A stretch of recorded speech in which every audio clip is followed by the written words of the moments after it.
Very good afternoon, my dear students and my friends.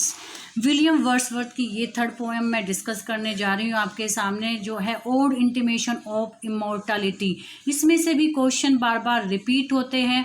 इस video में मैं आपको इसकी समरी, जो इम्पोर्टेंट क्वेश्चंस पूछे गए और आगे पूछे जाने की संभावना है, और जो पॉपुलर लाइन है इनकी, वो मैं आपको इस वीडियो में बताने जा रही हूँ। जो न्यू व्यूवर्स है, वीडियो को लाइक कर दीजिए और आप चैनल को सब्सक्राइब कर लीजिएगा। बात करते हैं विलियम वर्ड्सवर्थ का ओड इंटीमेशन ऑफ इमोर्टलिटी। ये ओड है जो उन्होंने लिखा था वर्ड्सवर्थ ने, और ये इसकी पोएम हो गई और ये पब्लिश हुई थी 1807 में। तो इम्पोर्टेंट क्वेश्चन कि ओड इंटीमेशन ऑफ इमोर्टलिटी जो पब्लिश हुआ था वो 1807 में, और रिटर्न ये कुछ जो लिखा गया था वो 1803 में, और पार्टली 1806 में एट टाउनेंट। तो एक जगह है जहाँ पर उसने ये लिखा था 1803 और 1806 में। तो यहीं से कई क्वेश्चन बन जाते हैं कि किसके द्वारा लिखा गया है, कब लिखा गया है, कब ये फिनिश हुआ है, और इसका जो टाइटल है पूरा, ये एग्जाम में एक बार क्वेश्चन पूछा जा चुका है। Ode intimation of immortality from recollections of early childhood. तो ये पूरा जो है वो जो उसका पूरा जो टाइटल है वो ये है, ओड इंटीमेशन ऑफ इमोर्टलिटी। तो शॉर्ट में कहते हैं, लेकिन ये जो पूरा टाइटल है वो ये है। तो पूरा टाइटल भी क्या होता है, इस तरह से आ जाता है एग्जाम में, ओड नहीं होता है, या फिर इमोर्टलिटी की जगह कुछ और दे देंगे, चाइल्डहुड की जगह यूथ दे देंगे। तो बड़े ध्यान से देखना है। इसमें जो वर्ड्सवर्थ है वो रिकलेक्ट करता है अपनी चाइल्डहुड की जो बातें होती है। तो ध्यान रखेंगे वो यूथहुड या ओल्ड एज कुछ भी आए, आपको ध्यान रखना है चाइल्डहुड। रिकलेक्शंस है ये आपको उसका चाइल्डहुड का। माय डियर फ्रेंड्स, इससे पहले मैंने वर्ड्सवर्थ की 2-3 पोएम करा चुकी हूँ। आप जाकर प्लेलिस्ट बनी हुई है वर्ड्सवर्थ के बारे में, तो आप वहाँ से उसकी बायोग्राफी, उसका प्रील्यूड, उसके जो लिरिकल बैलाड्स है, जो फेमस वर्क है, उसके ऊपर भी वीडियो दे चुकी हूँ।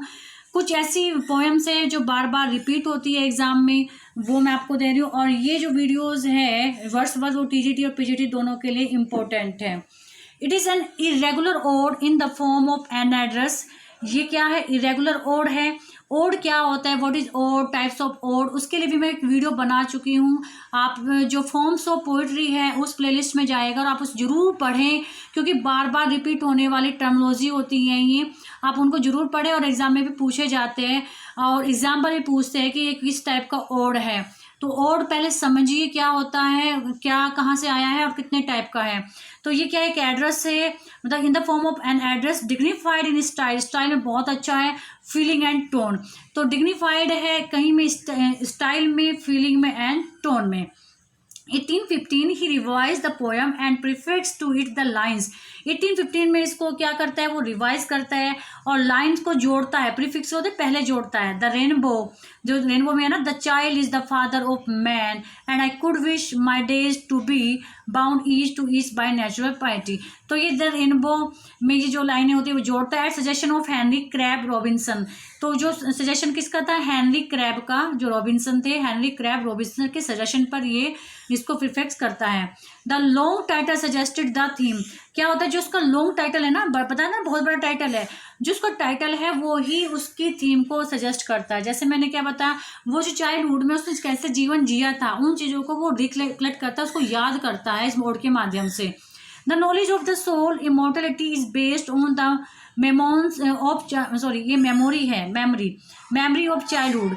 जो नॉलेज है सोल की, एक्चुअली इतना मतलब टाइम नहीं निकाल पा रही हूँ कि एक बार मैंने जब उसको पीडीएफ बना तो एक बार मैं दोबारा से इसको मुझे पढ़ लेना चाहिए था, लेकिन मैं पढ़ नहीं पाई। तो रह गया, आप यहाँ मेमोरी कर लीजिएगा, और पीडीएफ मैं आपको तभी दूंगी जब मैं उसको बिल्कुल करेक्ट करके दूंगी। तो यहाँ तो क्योंकि मैं बता रही हूँ तो आप तुरंत समझ लेंगे, पीडीएफ में हो सकता है आप भी तब ध्यान ना दें और वहाँ गलतियाँ नहीं होनी चाहिए। तो पीडीएफ थोड़ी लेट मिलेगी, लेकिन मैं आपको सही करके दूंगी इसको।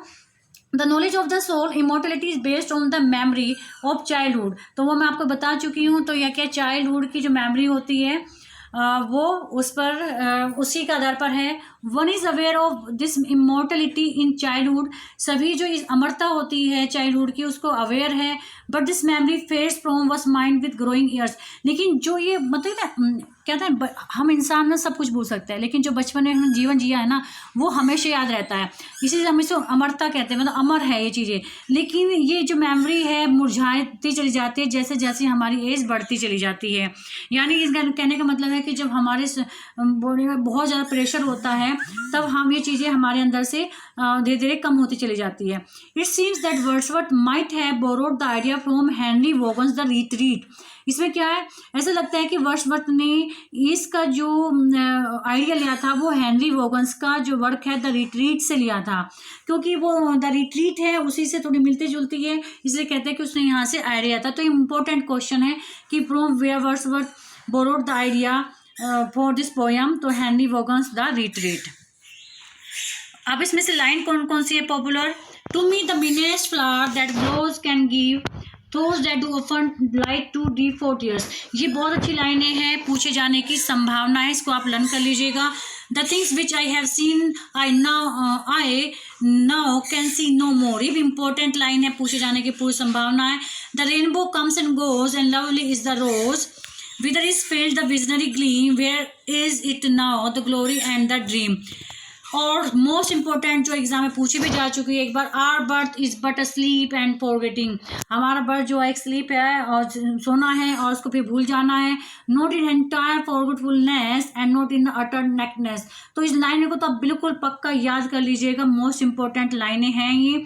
सो माय डियर फ्रेंड्स, इसमें से जो क्वेश्चन जो पूछा जाएगा किसकी कहाँ से इसने आइडिया लिया, कब पब्लिश की, कब उन्होंने लिखा है, पूरा जो इनका फुल टाइटल वो पूछा जाता है, और साथ में ये पूछते हैं कि उसमें क्या आइडिया था, उसका क्या थीम थी, बस ये इसमें से ज़्यादा नहीं। और जो ये 3-4 जो मैंने सेट लाइनों के बनाए हैं ये इंपॉर्टेंट है, और जो लास्ट वाली जो मैंने बताया बहुत इंपॉर्टेंट है, आप उसे ज़रूर लर्न कर लीजिएगा। यानी जो लाइनें मैं आपको दे रही हूँ वो तो आपके ऑन फिंगर होनी चाहिए।